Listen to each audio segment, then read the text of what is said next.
Alright, welcome back to chapter 17, which is going to be the last chapter for the unit 4.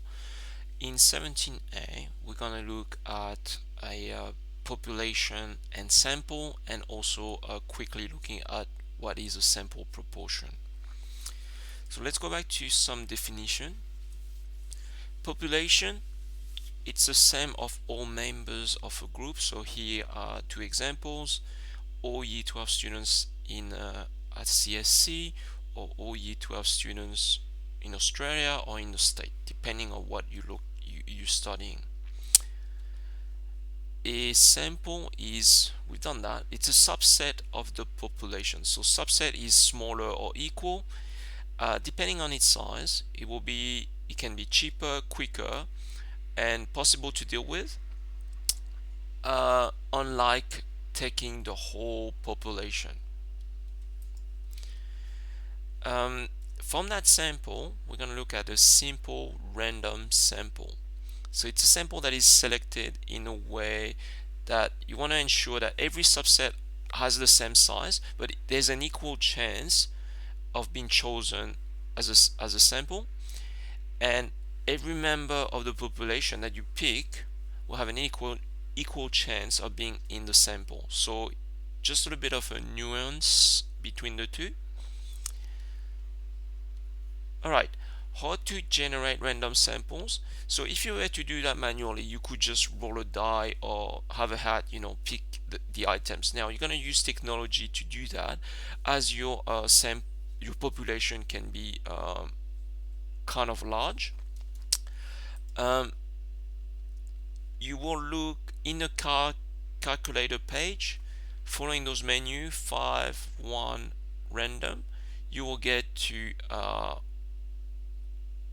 number 1, which is a random function, which has the ability, as if you leave it as it is, it will generate a decimal number between 0 and 1.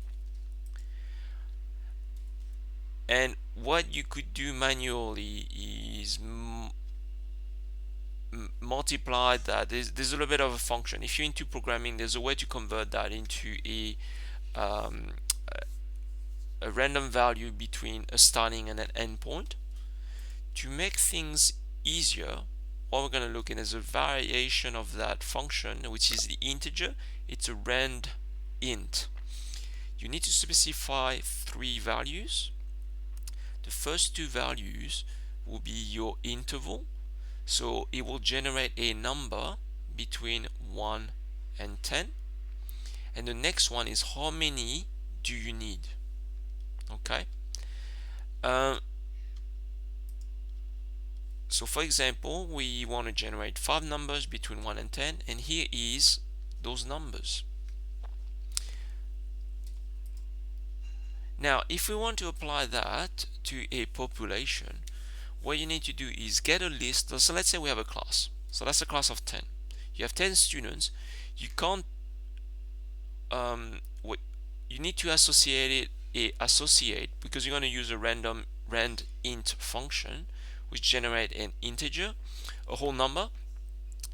What you do is you get a list of names from that class, and you assign a rank, so a value 1 to 10. And as you generate your random numbers using that function, you can go back to 6, 5, and 8. 6 is Marethe, 5 is Naveline, and 8 is Jaslyn. Okay, so that's how you would do to generate. Let's say you do that with all class.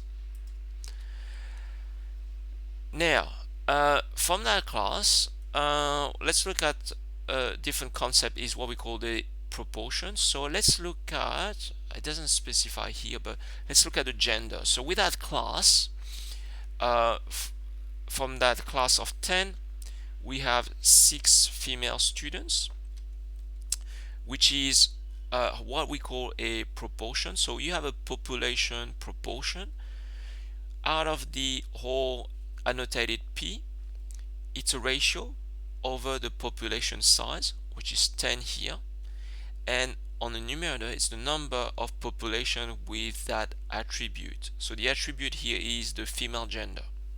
So it will be 6 out of 10. That is the population proportion. Okay? Now do remember, let's say that's our population. What we did here is we took a sample of size 3, and those 3 students are actually female students. It's just random, okay? So in the next section, we're gonna look at what we call the sample proportion. So the sample size is 3, so it's out of 3. That's it. In purple, that's the definition of your sample proportion. It's annotated P with a hat symbol, and we say P hat. So it's a ratio of the number of sample with attribute over the sample size. With this particular sample, the sample size is 3, so we have a denominator of 3, and the 3 students we pick are female, so they have that attribute, so it's a 3 out of 3, which is a proportion. So in this situation, it's matching